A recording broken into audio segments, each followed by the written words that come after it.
വിഷ്ണു സുരേഷ് ചേരുന്നുണ്ട്. വിഷ്ണു, രാജ്യത്ത് ഇത്രത്തോളം ട്വിസ്റ്റ് ആൻഡ് ടേൺസ് ഉണ്ടായ, അല്ലെങ്കിൽ അട്ടിമറികളും വഴിത്തിരിവും ഉണ്ടായ മറ്റൊരു കേസ് തന്നെ ഉണ്ടോ എന്നറിയില്ല. ഈ കേസ് അതിനിർണായകമാണ്.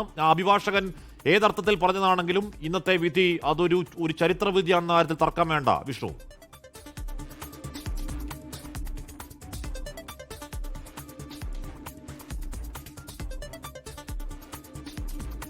രണ്ടാം പ്രതി മാർട്ടിൻ ആന്റണിയാണ് കുറ്റപ്പെടുത്തൽ നേരിട്ടുള്ള പങ്ക്. മൂന്നാം പ്രതി മണികണ്ഠനും കുറ്റകൃത്യത്തിൽ നേരിട്ടാണ് പങ്ക്. നാലാം പ്രതി വിജീഷ് VP ആണ് കുറ്റകൃത്യത്തിൽ നേരിട്ടുള്ള പങ്കാണ്. അഞ്ചാം പ്രതി വടിവാൾ സലീം എന്ന വടിവാൾ സലീം കുറ്റകൃത്യത്തിൽ നേരിട്ടാണ് വടിവാളിനും പങ്ക്.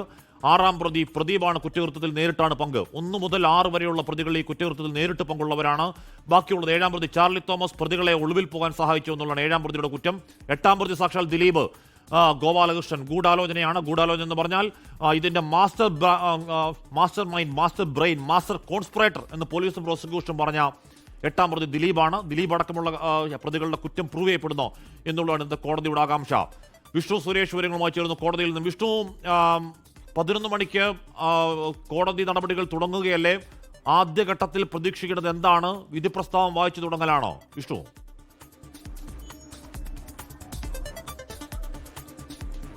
ഹാഷ്മി, ഉറപ്പായും അങ്ങനെ തന്നെയാണ് പ്രതീക്ഷിക്കുന്നത്. 11 മണിയോടുകൂടി തന്നെ വിധി പ്രസ്താവം വായിച്ചു തുടങ്ങും. കുറ്റക്കാരനാണോ അല്ലയോ എന്നുള്ള കാര്യത്തിൽ ഒരു വ്യക്തത 11:30 വരും.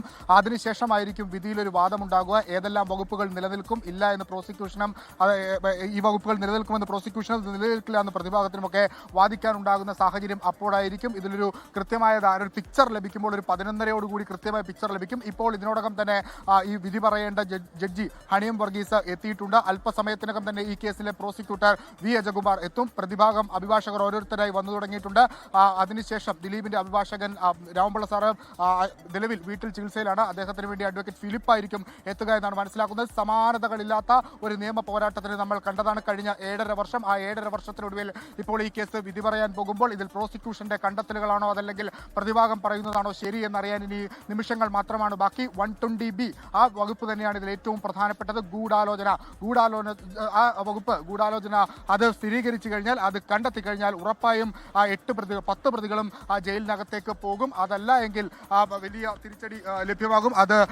അതല്ല എങ്കിൽ അവർക്ക് പുറത്തേക്ക് പോകാനാകും. അതായത് ദിലീപ് അടക്കമുള്ള ആളുകൾക്ക് പുറത്തേക്ക് പോകാനും. അപ്പോഴും ഈ കൃത്യത്തിൽ നേരിട്ട് പങ്കാളികളായ 1 മുതൽ 7 വരെയുള്ള പ്രതികൾ അവരുടെ ശിക്ഷയുടെ കാര്യം ഏറെക്കുറെ ഉറപ്പിക്കുകയും ചെയ്യുന്നത്. പക്ഷേ പ്രോസിക്യൂഷൻ പറയുന്നത് 10 പ്രതികൾക്കും പരമാവധി ശിക്ഷ ഉറപ്പിക്കാൻ പറ്റും. കാരണം ഈ A1 ആണ് സുനിൽ പൾസർ സുനി, A8 ആണ് അക്യൂസ്ഡ്, A8 ആണ് ദിലീപ്. ഇരുവരും തമ്മിലുള്ള ഗൂഢാലോചന, സാമ്പത്തിക ഇടപാടുകൾ, അവരും തമ്മിലുള്ള കൂടിക്കാഴ്ച, ഇതിന്റെ എല്ലാ രേഖകളും ഞങ്ങളുടെ പക്കലുണ്ട് എന്ന് അവർ പറയുന്നു. അതിന്റെ എല്ലാ രേഖകളും ഈ കോടതിയിൽ ഹാജരാക്കിയിട്ടുണ്ട്. അതിന്റെ വിവരങ്ങളൊക്കെ നമ്മൾ ഇന്നലെ പുറത്തുവിട്ടതാണ്. ഗൂഢാലോചനയിലെ കൂടിക്കാഴ്ചകളുടെയും എല്ലാം. അന്വേഷണ സംഘത്തെ സംബന്ധിച്ചിടത്തോളം ഇത് സമാനതകളില്ലാത്തൊരു കേസായിരുന്നു. ഒരുപാട് ടേൺ ആൻഡ് ട്വിസ്റ്റുകൾ ഉണ്ടായ കേസാണ്.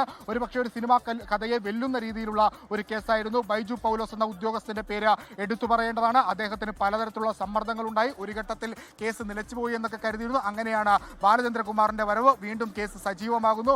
ആ സജീവമാകുന്ന ഘട്ടത്തിൽ ആ കേസിലൊരു പ്രധാനമുള്ളത് ദിലീപ് ഒരു സ്ഥിരം കുറ്റവാളിയാണെന്ന്, ഹാബിച്വൽ ഒഫൻഡറാണ്, ഇയാൾക്കൊരു ക്രിമിനൽ ബുദ്ധിയുണ്ട്, അതുകൊണ്ടാണ് ഇയാൾ അന്വേഷണ ഉദ്യോഗസ്ഥരെ അടക്കം വകവരുത്താനുള്ള ശ്രമം നടത്തിയത് എന്ന് കോടതിയിൽ സ്ഥാപിക്കാൻ ഒരുപക്ഷെ ആ കേസ് കൊണ്ട് നിലവിൽ ഈ പറയുന്ന പ്രോസിക്യൂഷനും അതോടൊപ്പം തന്നെ അന്വേഷണ സംഘത്തിനുമൊക്കെ ആയിട്ടുണ്ട്. അങ്ങനെ ഒരുപാട് പോയിന്റുകളുണ്ട്. ഇനി അതിജീവിതയുടെ ഒരു പോരാട്ടത്തിലേക്ക് വന്നാൽ അതിലും ഒരുപാട് നിയമവ്യവഹാരങ്ങൾ. അതായത് 2018 ഏറ്റവും ആദ്യം ഈ കേസിന്റെ നടപടികൾ ആരംഭിക്കുന്നത്. അതിജീവിത ആദ്യം തന്നെ ഹൈക്കോടതിയിൽ പോയി ഈ കേസ് കേൾക്കാൻ ഒരു വനിതാ ജഡ്ജി വേണമെന്ന് ആവശ്യപ്പെടുന്നു. അങ്ങനെ ഒരു വനിതാ ജഡ്ജിയെ ചാർട്ട് ചെയ്യുന്നു ഹണിയം വർഗീസ്. അതിനുശേഷം ജനുവരി 30-ാം തീയതിയാണ് ഈ കേസിന്റെ വിചാരണ നടപടികൾ ഈ കാണുന്ന ആദ്യം ഈ കോടതിയിലല്ല, കരൂരിലെ കോടതിയിലായിരുന്നു. ആ കോടതിയിൽ ആരംഭിക്കുന്നത്. അതിനുശേഷമാണ് ഇങ്ങോട്ടേക്ക് മാറ്റുന്നത്. ഏറ്റവും ഒടുവിൽ കോവിഡ് വന്നു വിചാരണ നീണ്ടുപോകുന്നു. അങ്ങനെ ദിലീപ് അതിനിടയിൽ വിടുതൽ ഹർജിയുമായി തന്നെ ഈ പ്രതിപട്ടികയിൽ നിന്ന് ഒഴിവാക്കണമെന്ന് ആവശ്യപ്പെട്ട് സുപ്രീം കോടതിയിൽ പോകുന്നു. സുപ്രീം കോടതിയിൽ വിടുതൽ ഹർജി പിൻവലിക്കുന്നു. നിലവിൽ നടക്കുന്ന അന്വേഷണത്തിൽ തനിക്ക് വിശ്വാസമില്ല, CBI അന്വേഷണം വേണമെന്നാവശ്യപ്പെട്ട് ദിലീപ് ഹൈക്കോടതിയിൽ പോയി. പക്ഷേ ഹൈക്കോടതിയിൽ നിന്ന് വലിയ തിരിച്ചടി ഉണ്ടാകുന്നു. നിലവിലെ അന്വേഷണം നടക്കട്ടെ എന്ന് നിലപാടെടുക്കുന്നു. അതിനിടയിലാണ് അതിജീവിത തന്നെ ഈ പറയുന്ന ജഡ്ജിക്കെതിരെ രംഗത്തെത്തുന്നത്. ഈ കോടതിയിൽ നിന്ന് തനിക്ക് നീതി ലഭിക്കുമെന്ന് പ്രതീക്ഷിക്കുന്നില്ല എന്ന് അതിജീവിത പറയുന്നു. 2 പ്രോസിക്യൂട്ടർമാർ ഈ കേസിൽ നിന്ന് പിൻവലിഞ്ഞു പോകുന്നു. അങ്ങനെയാണ് വി അജകുമാർ എത്തുന്നത്. അതിജീവിത തനിക്ക് ഈ കേസിൽ ഇവിടെ നിന്ന് നീതി ലഭിക്കില്ല എന്ന് പറയാനുള്ള ഒരു പ്രധാനപ്പെട്ട ഇൻസിഡന്റ് കൂടി അവർ പങ്കുവെക്കുന്നുണ്ട്. അതിങ്ങനെയാണ് 22ഓളം വരുന്ന അഭിഭാഷകർ തന്നെ ക്രോസ് വിസ്താരം നടത്തി. സ്വകാര്യ ഇൻ ക്യാമറ പ്രൊസീഡിംഗ്സ് എന്ന് പറയുന്നതിന്റെ പ്രസക്തി തന്നെ ഇതോടുകൂടി നഷ്ടപ്പെട്ടിരിക്കുന്നു. താൻ അന്ന് നേരിട്ട മാനസിക ബുദ്ധിമുട്ട് ഒരുപക്ഷെ അന്ന് ആ വാഹനത്തിനകത്ത് നേരിട്ടതിനേക്കാൾ ബുദ്ധിമുട്ടായിരുന്നു. ആ പശ്ചാത്തലത്തിൽ ഈ കോടതി മാറ്റണമെന്നാവശ്യപ്പെട്ട അതിജീവിത ഹൈക്കോടതിയിലേക്ക് പോയി. പക്ഷേ ഹൈക്കോടതിയിൽ നിന്ന് തിരിച്ചടി നേരിടുന്ന സാഹചര്യമുണ്ടായി. പിന്നീട് ഈ കോടതിയിൽ തന്നെ വാദം നടന്നു. അതിനുശേഷം ഹാഷ് വാല്യൂ മാറിയ പ്രശ്നമുണ്ടാകുന്നു. ഈ മെമ്മറി കാർഡ്, ഈ ദൃശ്യങ്ങൾ പകർത്തിയ മെമ്മറി കാർഡ് ആരൊക്കെയോ കണ്ടു എന്ന് അതിജീവിത തിരിച്ചറിയുന്നു. അവർ അതിൽ ഒരു അന്വേഷണം ആവശ്യപ്പെട്ട് ഹൈക്കോടതിയിൽ പോകുന്നു. അന്വേഷണം ഇതേ ജഡ്ജിന്റെ തന്നെ നേതൃത്വത്തിൽ നടത്തി. 3 തവണ ഹാഷ് വാല്യൂ മാറിയെന്ന് കണ്ടെത്തി. അതിലൊന്ന് അങ്കമാലി കോടതിയിൽ വെച്ചാണ്. ഈ ഹാഷ് വാല്യൂ മാറിയത് രാത്രി സമയങ്ങളിലാണെന്നുള്ള കണ്ടെത്തലുണ്ടാകുന്നു. അതൊരു പ്രധാനപ്പെട്ട ഏടായി ഈ കേസിലേക്ക് നിയമ പോരാട്ടത്തിന്റെ ഏടായി മാറുന്നു. അതിനുശേഷം ഇതിലൊരു പോലീസ് അന്വേഷണം വേണമെന്ന് അതിജീവിത ആവശ്യപ്പെട്ടെങ്കിലും അതിലൊരു പോലീസ് അന്വേഷണം ഇതുവരെ ഉണ്ടായില്ല.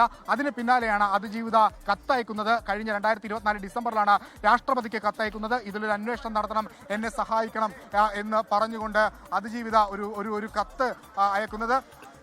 ആ കത്ത് അയച്ച് അതിനുശേഷം ഈ വിഷയത്തിൽ ഒരു തീരുമാനം അതിലുണ്ടായിട്ടില്ല. അങ്ങനെ സമാനതകളില്ലാത്ത നിയമ പോരാട്ടങ്ങൾ, സമാനതകളില്ലാത്ത പോലീസ് അന്വേഷണം, അതെല്ലാം കഴിഞ്ഞ് 7.5 വർഷത്തിന് ശേഷം നടി ആക്രമിക്കപ്പെട്ട കേസിന്റെ വിധി പറയേണ്ട എറണാകുളം പ്രിൻസിപ്പൽ സെഷൻസ് കോടതിയിൽ ഇനി മണിക്കൂറുകൾ മാത്രമാണ് ബാക്കി. ദിലീപ് അടക്കമുള്ള പ്രതികൾ അല്പസമയത്തിനകം തന്നെ ഈ കോടതിയിലേക്ക് കയറും. പൾസർ സുനി അല്പസമയത്തിനകം തന്നെ ഈ കോടതിക്കകത്തേക്ക് കയറും. ആദ്യം ഇതൊരു സാധാരണ ബലാത്സംഗ കേസ് എന്ന രീതിയിലാണ് പോലീസ് പരിഗണിച്ചത്. പക്ഷേ മഞ്ജു വാര്യർ നടത്തിയ ആ കോൺസ്പിറസി സ്റ്റേറ്റ്മെന്റിന് ശേഷം പോലീസ് ഒരു വിശദമായ അന്വേഷണത്തിലേക്ക് കടക്കുന്നു. അങ്ങനെ പല തെളിവുകൾ ലഭിക്കുന്നു. അതിൽ ഏറ്റവും നിർണായകമായത് പൾസർ സുനി ദിലീപിന് അയച്ചു എന്ന് പറയുന്ന കത്താണ്. ദിലീപേട്ടൻ ഞങ്ങളെ രക്ഷിക്കും എന്ന പ്രതീക്ഷയിൽ ഈ കത്ത് എഴുതുന്നു എന്ന് പറഞ്ഞ പൾസർ ജയിലിൽ നിന്ന് അയച്ച ആ കത്ത് പോലീസ് വിശദമായി പരിശോധിക്കുന്നു. അപ്പോഴും ദിലീപിനെ ചിത്രത്തിലേക്ക് കൊണ്ടുവരാൻ പോലീസ് തയ്യാറായില്ല. പരസ്യമായ ആണ് ഈ വിവരങ്ങൾ നൽകുന്നത്. ലോകത്തെവിടെയായാലും ഏത് സമയത്തും 24 വാർത്തകളും ഓഗ്മെന്റഡ് റിയാലിറ്റി പാക്കേജുകളും എക്സ്പ്ലെയിനറുകളും വിശദമായി കാണാൻ ഞങ്ങളുടെ യൂട്യൂബ് ചാനൽ നിങ്ങൾക്ക് സബ്സ്ക്രൈബ് ചെയ്യാം.